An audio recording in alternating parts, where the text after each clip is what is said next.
Hello friends, आपल्या सर्वांची आवडती मालिका वचन दिले तू मला या मालिकेच्या आजच्या शनिवार 18 जुलैच्या एपिसोडमध्ये एकानंतर एक धमाकेदार ट्विस्ट आले आहेत. फ्रेंड्स, आजचा एपिसोड खूप भारी होता. आजच्या एपिसोडमध्ये शौर्य आणि ऊर्जाचा धमाकेदार रोमांस आपल्याला पाहायला मिळाला आहे. शौर्यने देवदर्शनानंतर पहिल्याच रात्री ऊर्जाला असं दागिन्यांनी मढवून टाकलंय. गळ्यात डायमंडचा नेकलेस, पायात डायमंडचे पैंजण आणि कानामध्ये डायमंडचे इयरिंग्स आणि ती लाल साडी, गुलाबी साडी, हातातल्या त्या बांगड्या, यामुळे ऊर्जाचं रूप हे आणखीनच उठून दिसत होतं. पण ऐनवेळेस आजीला त्रास झाला आणि विजयाने सगळ्यांना गोळा केलं. पण जेव्हा ऊर्जा सगळ्यांसमोर आली तेव्हा ऊर्जाचं हे रूप पाहून विजयाची चांगलीच टरकलीये. विजया खूप घाबरलीये. हा शौर्य या ऊर्जासाठी वेडा झालाय, तिच्यासाठी काही पण करतोय असा विचार तिच्या मनात आलाय. मग हे सगळं नेमकं घडलं तरी कसं, हे जाणून घेण्यासाठी हा व्हिडिओ शेवटपर्यंत नक्की पहा.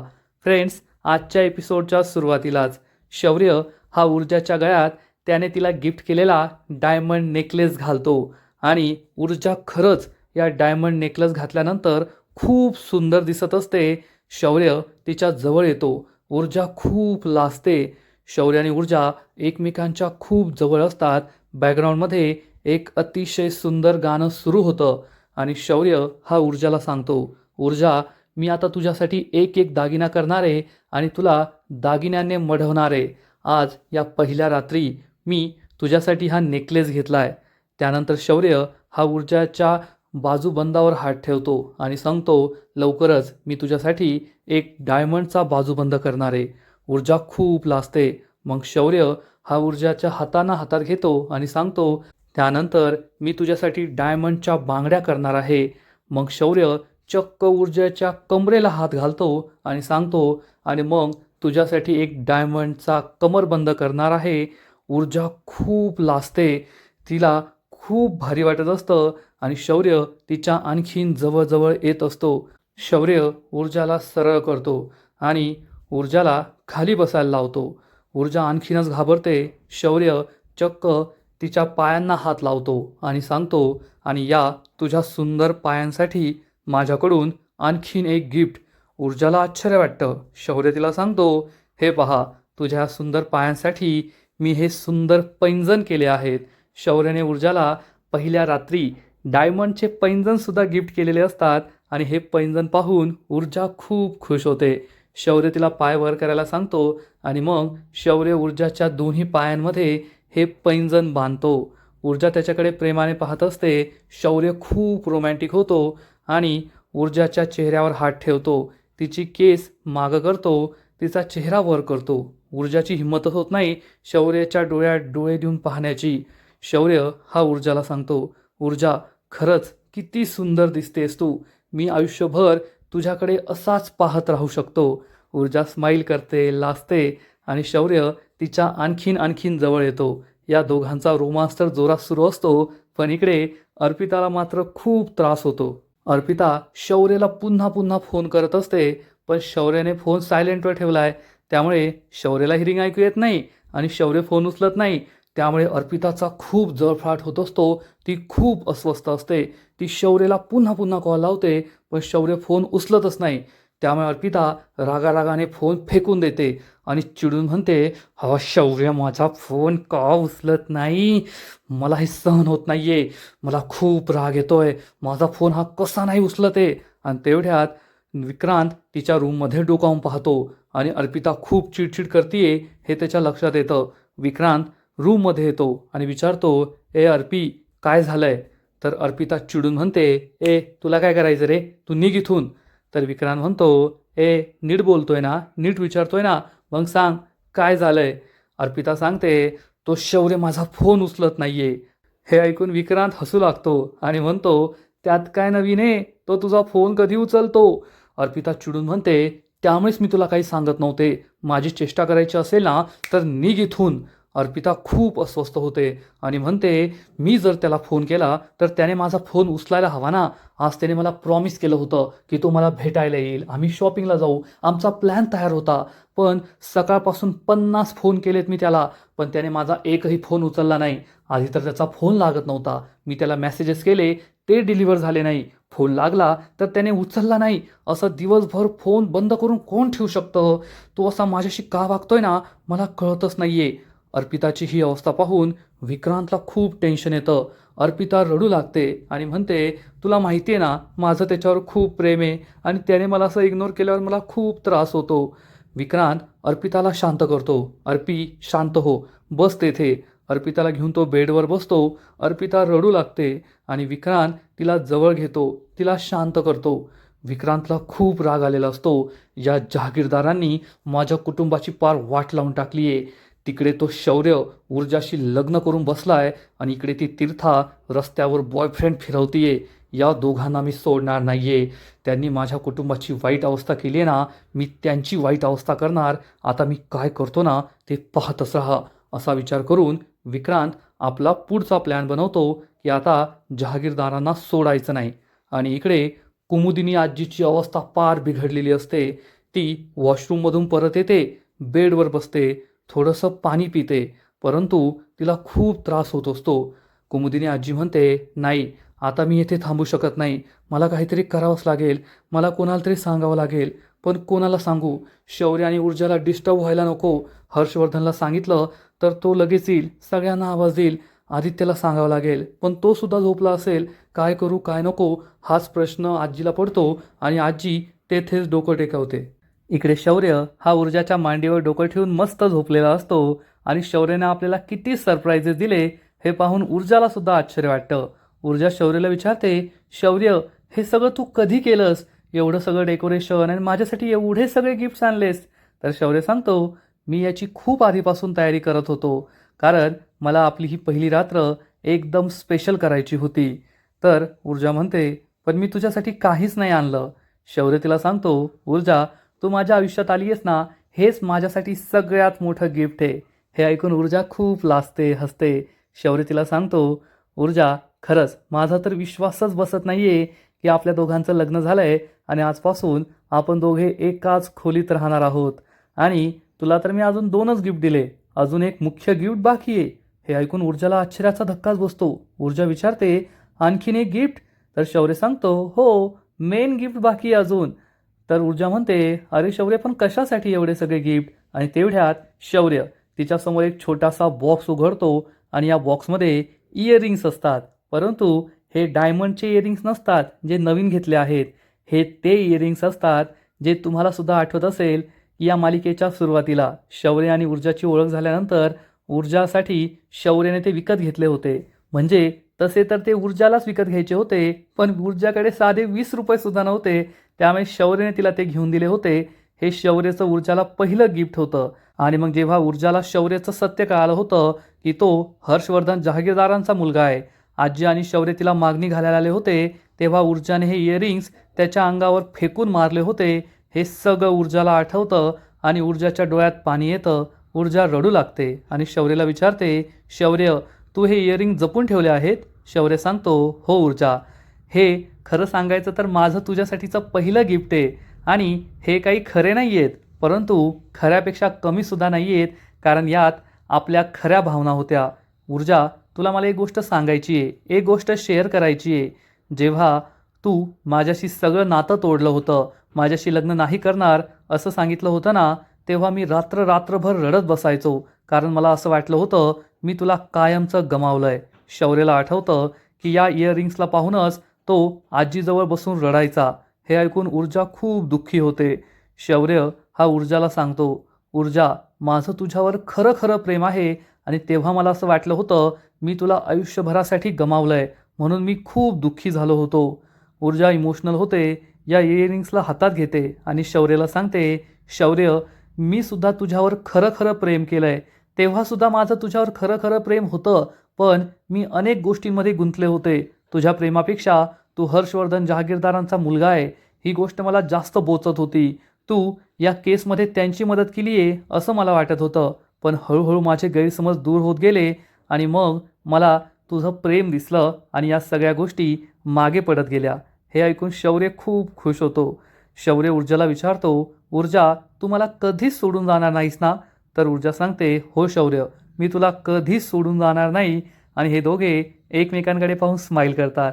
शौर्य म्हणतो, मला 100% खात्री आहे की तू मला कधीच सोडून जाणार नाही. आपण दोघे एकमेकांपासून कधीच दूर होणार नाही. शौर्य आणि ऊर्जा एकमेकांचे हात हातात घेतात, खूप खुश असतात. या दोघांना तर एकमेकांपासून कधीच वेगळं व्हायचं नसतं, दूर व्हायचं नसतं. पण इकडे विजयाला झोप येत नाही. काहीही करून शौर्य आणि ऊर्जाला एकमेकांपासून दूर करायचं, पण कसं करायचं हाच प्रश्न विजयाला पडतो. विजया विचार करते, येथे थांबून काहीच होणार नाहीये, मला खाली जावं लागेल, तेव्हाच काहीतरी सुचेल. असा विचार करून विजया ही रूम बाहेर पडते. आणि इकडे शौर्य स्वतःच्या हाताने ऊर्जाच्या कानांमध्ये हे कानातील इयरिंग्स घालतो. ऊर्जा खूप खुश होते. शौर्य ऊर्जाच्या दुसऱ्या कानांमध्ये सुद्धा हे इयरिंग्स घालतो. ऊर्जा त्याच्याकडे प्रेमाने पाहते. शौर्य म्हणतो, खरंच ऊर्जा तू खूप सुंदर दिसतीयेस, खूप छान दिसतीयेस. शौर्य हा ऊर्जाचा चेहरा आपल्या हाताने वर करतो. हे दोघेही एकमेकांच्या डोळ्यात पूर्णपणे हरून गेलेले असतात आणि आता खऱ्या अर्थाने त्यांच्या संसाराला सुरुवात होणार असते. पण आजीला आजच मोठा कांड करायचा आहे. आजी ही कशीबशी जिन्यावरून खाली उतरते. तिला खूप अस्वस्थ वाटत असतं आणि आदित्यला उठवायचं आणि डॉक्टरांकडे जायचं असा तिचा प्लॅन असतो. म्हणजे शौर्य आणि ऊर्जा काही डिस्टर्ब होणार नाही. पण आजीला नीट चालतासुद्धा येत नाही. तिला खूप त्रास होत असतो. आजी ही कशीबशी आदित्यच्या रूमजवळ जात असते, पण तिला चक्कर येते, त्रास होतो. कशीबशी ती आदित्यच्या रूमजवळ पोहोचते, पण दरवाजा वाजवण्याआधी ती भिंतीला विसावा घेते. 2 मिनिटं शांत झोपूया असा विचार करून. आणि तेवढ्यात विजया जिन्यावरून खाली येत असते. विजया हाच विचार करत असते की ऊर्जा आणि शौर्याला रूम बाहेर कसं बोलू, त्यांचा हनीमून नाही झाला पाहिजे यासाठी कसे प्रयत्न करू. आणि इकडे आजी ही भिंतीला डोकं टेकून मस्त झोपलेली असते. आणि विजया या जिन्याकडे पाहते, जिन्याच्या पायऱ्यांकडे पाहते आणि विचार करते, जर मी जिन्यांवरून घसरून पडण्याचं नाटक केलं तर मला जोरात आरडाओरडा करता येईल. मग शौर्य आणि ऊर्जासुद्धा रूम बाहेर पडतील, सगळे उठतील आणि मग मी काहीतरी बहाणा करून मी खूप सिरियस आहे असं सांगून ऊर्जा किंवा शौर्याला माझ्याजवळच थांबवून घेईल. म्हणजे कमीत कमी आजची रात्र तरी निघून जाईल असा विचार विजया करते. आणि विजया ही पाय घसरून पडण्याचं नाटक करणार इतक्यात तिची नजर आजीवर पडते. आणि आजीला हे काय झालंय, एवढ्या रात्री ते त्या काय करताय हा प्रश्न विजयाला पडतो. आणि विजया खूप घाबरून आजीजवळ येते.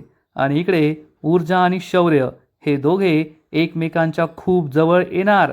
ऊर्जा आपले डोळे बंद करते, शौर्य तिच्या आणखीन जवळ येतो आणि त्याच वेळेस विजया जोरात ओरडते, आई साहेब. शौर्य आणि ऊर्जाला हा आवाज येतो आणि शौर्य म्हणतो, ऊर्जा हा तर मॉमचा आवाज आहे ना? ऊर्जा म्हणते, आणि आईसाहेब म्हणजे आजीला काहीतरी झालंय म्हणून त्या ओरडल्या आहेत. ऊर्जा आणि शौर्य खूप घाबरतो. शौर्य म्हणतो, चल ऊर्जा बाहेर. आणि हे दोघे तसेच बाहेर पळतात. इकडे तोपर्यंत आदित्य आणि दिव्यासुद्धा रूम बाहेर आलेले असतात. आणि विजया आजीला कसंबसं सोफ्यावर बसवते. आदित्य विचारतो, काय झालं आजी? तेवढ्यात ऊर्जा आणि शौर्य तेथे पोहोचतात. शौर्य विचारतो, काय झालं दादा आजीला? आदित्य सांगतो, अरे मी आलो तेव्हा आईने आजीला इथे बसवलं होतं, मी सुद्धा आवाज ऐकूनच बाहेर आलो आहे. ऊर्जा सांगते, हो, रूममध्ये येण्याआधी मी आजीच्या रूममध्ये गेले होते, तेव्हा सुद्धा आजीला अस्वस्थ वाटत होतं. शौर्य म्हणतो, अगं मग सांगायचं ना मला. ऊर्जा त्याला सांगते, अरे मी आजीला विचारलं, आजी तुम्हाला काही हवंय का, डॉक्टरांना बोलू का, तेव्हा त्या नाही म्हटल्या. शौर्य म्हणतो, ते सोड. तर विजया म्हणते, शौर्य जा आत्ताच्या आत्ता आणि तुझ्या डॅडला बोलून आण. शौर्य हा डॅडला बोलवायला वर जातो. आणि ऊर्जा ही दिव्याला सांगते, दिव्या जा लवकर पाणी घेऊन ये. आदित्य दादा तुम्ही डॉक्टरला फोन करा. हे दोघे जातात आणि ऊर्जा आजीजवळ बसते. आजीला म्हणते, आजी डोळे उघडा, डोळे उघडा. आणि विजयाची नजर ऊर्जावर जाते. ऊर्जाची ती गुलाबी साडी, तिच्या हातातल्या त्या लाल बांगड्या, तिच्या गळ्यातला तो डायमंड नेकलेस, हे सगळं पाहून विजयाला मोठा धक्काच बसतो. तेवढ्यात दिव्या पाणी घेऊन येते, ऊर्जाकडे पाण्याचा ग्लास देते. ऊर्जा आजीच्या चेहऱ्यावर पाणी मारते, तर या दिव्याची नजरसुद्धा ऊर्जाच्या कपड्यांवर, दागिन्यांवर जाते. आणि हा डायमंडचा नेकलेस पाहून ती म्हणते, अरे बापरे, डायमंडचा नेकलेस, याचा अर्थ या दोघांचा आज काहीतरी मोठा प्लॅन होता असा विचार दिव्या करते. तेवढ्यात शौर्य आणि हर्षवर्धन खाली येतात. हर्षवर्धन म्हणतो, आईसाहेब काय झालं तुम्हाला? आईसाहेब, आदित्य आत्ताच्या आता डॉक्टरांना कॉल कर. आदित्य सांगतो, डॉक्टर येत आहे. हर्षवर्धन म्हणतो, शौर्य चल त्यांना रूममध्ये घेऊन चल. आणि हे सगळे आजीला रूममध्ये घेऊन जातात. आणि इकडे विक्रांतने त्याच्या मित्राला कॉल केलेला असतो आणि विक्रांत विचारतो, कोण आहे तो मुलगा, माहिती काढली की नाही? आणि विक्रांतचा मित्र सांगतो, सगळी माहिती काढली आहे. तो मुलगा तीर्थाच्या कॉलेजमध्ये शिकतो. त्याचं नाव गौरव आहे. विक्रांत म्हणतो, गौरव काय? त्याचा पत्ता काय? कुठे राहतो तो? तर मित्र सांगतो, ते नाही माहीत. विक्रांत चिडून म्हणतो, अरे माहीत नाही म्हणजे? तुझ्याकडे पूर्ण दिवस होता आणि तुला त्याचा साधा पत्तासुद्धा शोधून काढता आला नाही? मूर्ख कुठला. मला ना त्याची सगळी कुंडली हवी आहे. तो काय करतो, कोठे राहतो, कोठे जातो, कधी जातो, सगळं माहीत पाहिजे मला. आणि तेवढ्यात आमदार शिर्के हे सगळं ऐकतो आणि विचारतो, ओ सुपुत्र, आता कोणाची कुंडली काढताय? विक्रांतला अरे यार याने कसं ऐकलं असं वाटतं. आमदार शिर्के जिन्यावरून खाली उतरतो आणि म्हणतो, आता आहे ना कोणाच्या कुंडल्या काढू नका. स्वतःच्या कुंडलीत जी 7.5 सुरू आहे ना, ती कशी दूर करता येईल त्याकडे लक्ष द्या. आणि हात जोडतो मी तुमच्यासमोर, आता एखादा कांड करून ठेवू नका. तर विक्रांत चिडून म्हणतो, ओ पप्पा, कांड मी नाही करत आहे, तर त्या हर्षवर्धनने आपल्याबरोबर कांड केला आहे. मी तुम्हाला सांगत होतो तो डबल गेम खेळतोय आणि त्याने तेच केलं आहे. आमदार शिर्के विचारतो, म्हणजे काय केलं आहे? विक्रांत सांगतो, तुम्ही माझं आणि त्या तीर्थाचं लग्न लावून देण्याचा विचार करताय, त्याची स्वप्न पाहताय. आणि तिकडे ती तीर्था रस्त्यावर पोरं फिरवतीये, बॉयफ्रेंड आहे तिचा. हे ऐकून आमदार शिर्केला मोठा धक्काच बसतो. आमदार शिर्के म्हणतो, हे काय बोलतोयस तू? तुला कोणी सांगितलं? विक्रांत चिडून म्हणतो, अहो कोणी सांगायला कशाला पाहिजे? या माझ्या डोळ्यांनी पाहिलं मी. रस्त्यावर एका मुलाशी मस्त गप्पा मारत होती, फिरत बसली होती ती. आमदार शिर्केला मोठा धक्काच बसतो. आमदार शिर्के चिडून म्हणतो, आता उद्याच्या उद्या मी त्या हर्षवर्धनला भेटून जाब विचारणार. तर विक्रांत म्हणतो, तुम्ही आता काही करू नका, माझ्या लग्नाचा मुहूर्त मीच काढणार आता. असं म्हणून विक्रांत आपल्या रूममध्ये निघून जातो. आमदार शिर्के म्हणतो, अरे थांबय, असं काही मूर्खपणा करू नको. पण विक्रांत काही ऐकत नाही. आमदार शिर्के म्हणतो, आता जे काही होईल ते पाहण्याखेरीज आमच्याकडे दुसरा कोणताच पर्याय नाही आहे. आमदार शिर्केला खूप टेन्शन येतं की आता विक्रांत काय करणार आहे. आणि इकडे डॉक्टर घरी आलेले असतात. तीर्थासुद्धा आलेली असते आणि आजीला डॉक्टर चेक करत असतात. सगळ्यांना खूप टेन्शन आलेलं असतं. डॉक्टर हे आजीला विचारतात, आता तुम्हाला काय वाटतंय? मी इंजेक्शन दिलं आहे, पण काही त्रास होतोय का? छातीत वगैरे दुखतंय का? आजी सांगते, हो थोडं दुखतंय. डॉक्टर विचारतात, तुम्हाला आधी जी उलटी झाली त्यानंतर परत उलटी झाली का? आजी सांगते, नाही, त्यानंतर उलटी नाही झाली. मग डॉक्टर म्हणतात, हे सगळं कशामुळे झालं आहे असं तुम्हाला वाटतं? आजी सांगते, मला खूप थकल्यासारखं वाटतंय. हर्षवर्धन विचारतो, डॉक्टर त्यांना हॉस्पिटलमध्ये ॲडमिट करण्याची गरज तर नाही आहे ना? आपण तसंही करू शकतो. डॉक्टर म्हणतो, मिस्टर हर्षवर्धन, मी सगळं चेकअप केलं आहे, तुम्ही टेन्शन घेऊ नका. टेन्शन घेण्यासारखं काही नाही आहे. आज एकाच वेळेस सगळ्या गोष्टी घडल्या. नेहमीपेक्षा जास्त दगदग, जास्त प्रवास, मग बाहेरचं खाणं, हे पावसाळी वातावरण, त्यामुळे एकाच वेळेस त्यांना अपचन, ॲसिडिटी, गॅसेस या सगळ्याचा त्रास झाला आहे, म्हणून असं झालं. टेन्शन घेण्यासारखं काही नाही आहे. तेव्हा कुठे हर्षवर्धन आणि घरातील सगळ्यांना बरं वाटतं. डॉक्टर सांगतो, त्यांना हॉस्पिटलमध्ये ॲडमिट करण्याची गरज नाही आहे, पण मी जी औषधं लिहून देईल ती औषधं त्यांनी घेतली पाहिजेत. ती औषधं त्यांना वेळेवर द्या. हर्षवर्धन म्हणतो, ठीक आहे. डॉक्टर सांगतो, आणि अजून एक काम करायचं आहे, त्यांना मी ORS देतो, ते मात्र लगेच घ्यावं लागेल, कारण त्यांना डिहायड्रेशन खूप झालं आहे. आणि विजया आजीपेक्षा ऊर्जाकडेच पाहत असते आणि म्हणते, हा शौर्य ना या ऊर्जासाठी वेडा झाला आहे. आता मला काहीतरी करावं लागेल आणि ही संधी तर आयतीच चालून आली आहे. तेवढंच मी जर ऊर्जाला आईसाहेबांची काळजी घ्यायला सांगितली तर ऊर्जा शौर्यापासून सुद्धा दूर राहील आणि आईसाहेबांची सुद्धा काळजी घेता येईल. काहीतरी प्लॅन करावाच लागेल असा विचार विजया करते. आणि डॉक्टर सांगतात, मी येतो आता, पण त्यांना औषधं लगेच आणून द्या आणि ORS सुद्धा द्या. ऊर्जा म्हणते, हो डॉक्टर, मी देईल. म्हणजे दिव्या, तीर्था, विजया काही बोलत नाही, ऊर्जालाच पुढे पुढे करायचं असतं. आणि ऊर्जा पुढे पुढे करते म्हणून दिव्या तोंड वाकडं करते, पण विजया मात्र खुश होते, कारण तिला हेच हवं असतं की ऊर्जाने काळजी घ्यावी आणि या दोघांनी एकमेकांपासून दूर राहावं. आजचा एपिसोड येथेच संपतो. फ्रेंड्स, वचन दिले तुम्हाला. या मालिकेचा आजचा एपिसोड खरंच खूप भारी होता, इंटरेस्टिंग होता. ऊर्जा आणि शौर्य या दोघांचा रोमांस पाहायला खरंच भारी वाटलं. पण शेवटी विजयाच्या मनासारखं झालं, हे दोघे एकमेकांपासून दूर झाले. आजचा एपिसोड तर भारी होता, पण पुढील एपिसोड आणखीन भारी असणारे, आणखीन मोठा ट्विस्ट या मालिकेत येणार आहे. मग नेमकं घडणार तरी काय? तर वचन दिले तुम्हाला या मालिकेच्या पुढील एपिसोडमध्ये आपण पाहू की विजया ही शौर्य, हर्षवर्धन आणि ऊर्जाला सांगेल, डॉक्टरांनी मला अशी गोष्ट सांगितली आहे जी तुम्हाला नाही सांगितली. सगळे विचारतील काय? मग विजया सांगेल, अरे डॉक्टरांनी मला सांगितलंय की जर रात्रीत आईसाहेबांचा BP वाढला तर त्यांना हार्ट अटॅकसुद्धा येऊ शकतो. हे ऐकून सगळ्यांना जबर धक्का बसेल. आता कोणालाच हा प्रश्न पडणार नाही की डॉक्टरांनी हर्षवर्धनला नाही सांगितलं, शौर्यला नाही सांगितलं, हिला एकटीलाच का सांगितलं. सगळे त्याच्यावर विश्वास ठेवणार आणि मग आपल्या ऊर्जाताई यांना तर नवरा नकोयच, या लगेच म्हणतील, हो हो मी आज रात्रभर आजीबरोबर थांबेल, आज रात्रभर काय आयुष्यभर त्यांच्याबरोबर थांबेल, मला काही प्रॉब्लेम नाही आहे. आणि हे ऐकून विजयाच्या चेहऱ्यावर आनंद ओसंडून वाहत असेल, कारण विजयाला हेच हवं होतं की ऊर्जा आणि शौर्यने एकमेकांबरोबर राहायला नको. त्यामुळे विजया खुश होईल की माझा प्लॅन सक्सेसफुल झाला आहे आणि आता पुढे काय होतं हे पाहायला मजा येणार आहे. तर फ्रेंड्स, तुम्हालासुद्धा वचन दिले तुम्हाला ही मालिका आवडते ना? नक्कीच कमेंट करून सांगा. आणि या मालिकेचे असेच नवीन नवीन एपिसोड, नवीन नवीन अपडेट सर्वात आधी पाहण्यासाठी व्हिडिओला लाईक करा, शेअर करा, चॅनलला सबस्क्राईब करून बेल आयकॉनवर क्लिक करा. म्हणजे या मालिकेचे नवीन नवीन एपिसोड तुम्हाला सर्वात आधी पाहायला मिळतील. खूप खूप खूप धन्यवाद.